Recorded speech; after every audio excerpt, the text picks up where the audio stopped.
Oke teman-teman, kita lanjutkan. Di sini sudah Bapak tampilkan foto, kira-kira ini siapa?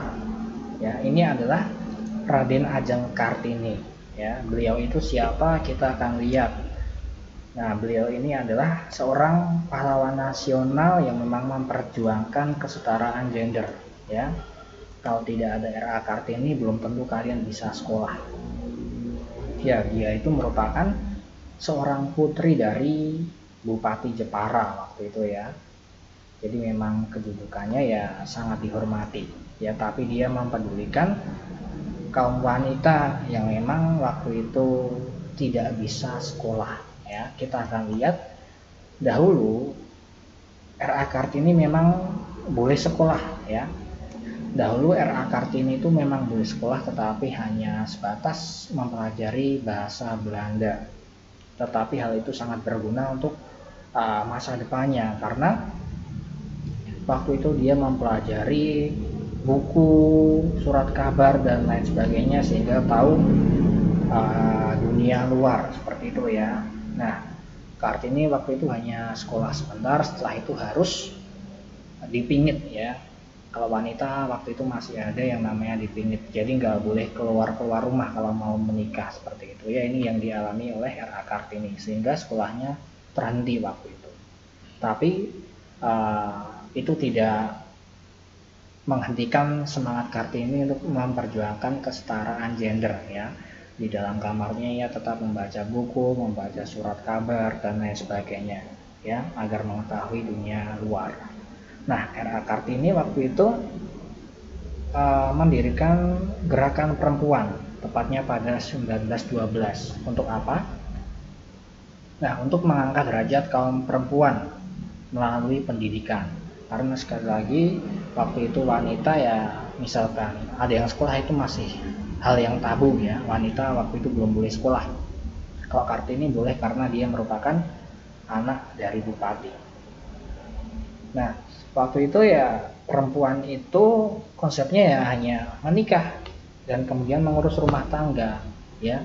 Tidak, apa ya, bisa dibilang tidak diperbolehkan mengurus yang namanya suatu negara, itu nggak boleh ya. Jadi nggak boleh masuk politik, ya udah nikah kemudian punya anak, mengurus rumah tangga seperti itu ya.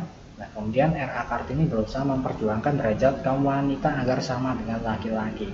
Wanita tidak selamanya tergantung oleh laki-laki, wanita juga bisa mandiri seperti itu ya. Nah, jadi waktu itu Kartini juga akhirnya bisa mendirikan suatu sekolah ya, sekolah khusus perempuan di daerah Semarang waktu itu ya. Jadi memang cita-cita Kartini ini tercapai untuk menyekolahkan para perempuan Jawa waktu itu khususnya ya, yang memang tidak bisa sekolah ya, melalui gerakan perempuan ini. Jadi gerakan perempuan ini intinya ya mengumpulkan dana juga, mengumpulkan dana agar para perempuan itu bisa sekolah waktu itu ya. Nah, kemudian yang terkenal dari Kartini ini memang buku Habis Gelap Terbitlah Terang ya. Jadi sejarahnya Kartini waktu itu sering sekali menulis surat untuk sahabatnya yang merupakan seorang Belanda. Nah, kemudian oleh sahabatnya itu surat-surat Kartini dikumpulkan menjadi satu dan kemudian diterbitkanlah ke dalam sebuah buku yang berjudul Habis Gelap Terbitlah Terang, atau dalam bahasa Belanda yaitu Der Duurtensis tot Licht. Nah, seperti itu ya. Oke teman-teman, kita lanjutkan ke Perhimpunan Indonesia. Jadi Perhimpunan Indonesia didirikan pada tahun 1908 oleh mahasiswa Indonesia yang mengenyam pendidikan di Belanda waktu itu. Nah, namanya waktu itu masih Indisvereniging ya. Jadi perkumpulan ini sebenarnya ya hanya untuk perkumpulan pesta dansa. Tetapi perkumpulan ini lebih maju lagi semenjak adanya Muhatta, Sunaryo, Subadri dan juga Ali Sastroamidjojo. Nah, bahkan waktu itu istilah Indonesia sudah mulai, apa ya, bisa dibilang sudah mulai tenar, sehingga yang semula namanya Indisvereniging kemudian diganti menjadi Indonesianisvereniging seperti itu ya. Jadi Hindia diganti dengan Indonesia. Kemudian agar lebih nasionalis lagi, pada tahun 1925 diganti menjadi Perhimpunan Indonesia. Nah, sudah menggunakan nama Indonesia, tidak menggunakan bahasa Belanda lagi. Nah, ini ya, jadi memang organisasi Perhimpunan Indonesia ini merupakan organisasi pertama yang menggunakan kata Indonesia. Seperti itu. Nah, di sini yang perlu kita ketahui dari PI ini adalah organisasi yang pertama ya, organisasi pertama yang sangat-sangat berani ya, dengan tegas menuntut Indonesia merdeka dan juga bersikap non kooperatif. Artinya memang ingin memerdekakan Indonesia dengan perjuangan sendiri tanpa ada campur tangan Belanda atau kerjasama dengan Belanda. Nah, organisasi ini juga perlu merasakan bahwa perlu ada nasionalisme di tubuh Indonesia, di tubuh masyarakat Indonesia jika ingin merdeka. Nah, seperti itu ya. Baik teman-teman, sekarang kita akan membahas mengenai Partai Komunis Indonesia. Nah, Partai Komunis Indonesia ini ada beberapa tokoh yang sangat terkenal ya, seperti Tan Malaka, Alimin, ada Musso, Semaun, Aidit, dan lain sebagainya. Nah, untuk sejarahnya, sebelum kita membahas Partai Komunis Indonesia ini kan kita pernah membahas Syarikat Islam ya. Nah, Syarikat Islam waktu itu pernah bekerja sama dengan orang-orang sosialis ya, guna untuk mendukung kaum pribumi atau kaum tertindas ya waktu itu. Tapi kemudian memang terpecah ya, Islam tidak bisa bergabung lagi dengan sosialis. Makanya nanti ada si putih ya, ada si putih yang dipimpin oleh Hos Cokroaminoto, dan kemudian si merah yang beraliran sosialis ya, yang nanti akan diprakarsai oleh Semaun dan Darsono ya. Intinya nanti akan terpecah menjadi dua, si putih dan si merah. Nah, kemudian si merah ini mendirikan Partai Komunis ya.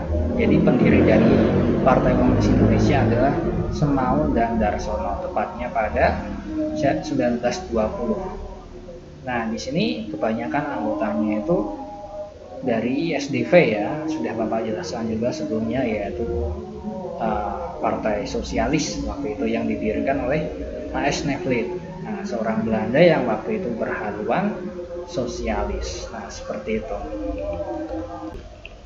Baik teman-teman, kita lanjutkan ke Partai Nasional Indonesia atau PNI. Nah, PNI ini didirikan pada tanggal 4 Juli 1927 oleh I.R. Soekarno ya, didirikan di Bandung. Latar belakang didirikan PNI yaitu situasi sosiopolitik yang kompleks, dan mau tidak mau organisasi ini harus dapat menyesuaikan diri dengan orientasi baru. Menyesuaikan diri itu seperti apa? Jadi sebelum adanya PNI, PKI yang merupakan partai yang sangat besar bisa dibilang melakukan perang dengan Belanda pada tahun 1926. Nah, PKI yang merupakan partai besar pun kalah oleh Belanda. Nah, di sini Soekarno berpikir bahwa untuk melawan Belanda kita tidak boleh menggunakan atau mengandalkan kekuatan fisik. Jadi lebih ke perundingan dan lain sebagainya ya. Nah, di sini Soekarno akhirnya mendirikan PNI ya. Kemudian tujuannya tentu saja Indonesia merdeka dengan asas percaya diri sendiri ya, menggunakan kekuatan diri sendiri dengan semboyan Marxisme. Marxisme itu adalah suatu paham yang intinya menentang penindasan manusia atas manusia ya. Itu seperti sosialisme. Nah, kemudian kita ke landasan PNI. Landasan PNI ini yang pertama self-help ya. Artinya memang bisa dibilang menyelesaikan suatu masalah dengan kekuatan sendiri. Kemudian non kooperatif, artinya tidak mau bekerja sama dengan Belanda, dan juga Marxisme tadi ya, menentang penindasan manusia atas manusia. Nah, di sini PNI berkembang menjadi partai yang sangat besar sehingga sampai-sampai waktu itu Belanda sangat takut dengan PNI. Ya, akhirnya Belanda mencari cara agar Soekarno ditangkap waktu itu. Nah, kemudian Soekarno disidang dulu ya sebelum diputuskan untuk menjalani hukumannya. Nah, di situ ia membacakan suatu pledoi atau suatu pidato yaitu Indonesia menggugat. Yang akhirnya memang karena Soekarno terang-terangan menggugat Belanda di situ, akhirnya dia dipenjara di penjara Sukamiskin ya selama 4 tahun. Kemudian bagaimana setelah PNI ditinggalkan Soekarno? Nah, demi alasan keamanan ya, karena takut dengan Belanda, PNI akhirnya dibubarkan. Nah, di sini tokohnya yaitu Sartono ya. Jadi waktu itu Soekarno kan ditahan. PNI ketuanya yaitu Mr. Sartono sekarang ya, yang menggantikan Soekarno. Kemudian Sartono ini memiliki suatu keputusan yaitu PNI harus dibubarkan. Dan kemudian Sartono mendirikan partai sendiri, yaitu Partai Indonesia ya, seperti itu. Jadi di sini ya, pihak yang pro pembubaran, maksudnya pro pembubaran PNI waktu itu ya, membentuk Partai Indonesia yang diketuai oleh Mr. Sartono.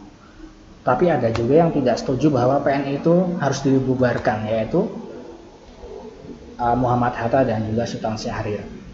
Jadi pihak yang tidak setuju bahwa PNI dibubarkan itu akhirnya membentuk suatu partai baru ya, yang dinamakan PNI baru. Nah, seperti itu ya.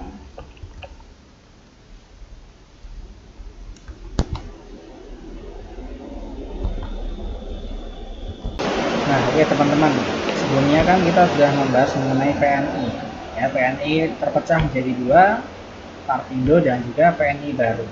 Nah, kita akan lihat Partindo. Nah, ini ya. Jadi Partindo itu dibentuk oleh Mr. Sartono pada tanggal 30 April 1931. Nah, waktu itu Mr. Sartono ini bisa dibilang ya lebih non kooperatif ya. Jadi Partai Indonesia atau Partindo itu lebih non kooperatif, artinya tidak mau bekerja sama dengan Belanda, sama halnya PNI ya. Nah, waktu itu Soekarno bebas dari penjara, dan kemudian Soekarno ini memiliki keinginan khusus, yaitu ingin menyatukan kembali Partindo dan juga PNI baru ya. Tetapi memang hal itu sangat sulit dilakukan, yang akhirnya Soekarno menyerah dan Soekarno lebih memilih bergabung bersama Partindo karena sesuai dengan prinsip Soekarno waktu itu ya. Lambat laun Partindo berkembang pesat, tetapi akhirnya kembali lagi Soekarno waktu itu ditangkap dan dibuang ke ND di Flores tepatnya ya. Nah, di situ Soekarno ditangkap karena memang menurut Belanda Soekarno itu menjadi ancaman bagi Belanda. Nah, sejak saat Soekarno tertangkap, Partindo lambat laun juga mengalami kemunduran yang akhirnya bubar pada tahun 1936. Nah, itu ya. Nah, kemudian mengenai PNI Pendidikan atau PNI baru itu dibentuk pada tanggal 27 November 1931 ya. Dipimpin oleh Muhammad Hatta dan juga Sultan Syahrir. Organisasi ini juga sama, bersifat non-kooperatif ya, menentang Belanda atau tidak mau bekerja sama dengan Belanda. Nah, alasan PNI baru ini berdiri yaitu kecewa terhadap pembubaran PNI lama waktu itu ya, yang memutuskan waktu itu Sartono. Dan kemudian pada akhirnya PNI baru ini juga bernasib sama dengan Partindo ya, karena waktu itu memang Belanda sedang agresifnya untuk menentang partai-partai yang memang sangat menentang Belanda waktu itu. Nah, pada akhirnya Muhammad Hatta dan juga Sultan Syahrir itu dibuang ke Digul, Papua, dan kemudian sempat pindah ke Sukabumi dan akhirnya bebas karena waktu itu Jepang sudah masuk ke Indonesia. Nah, seperti itu ya.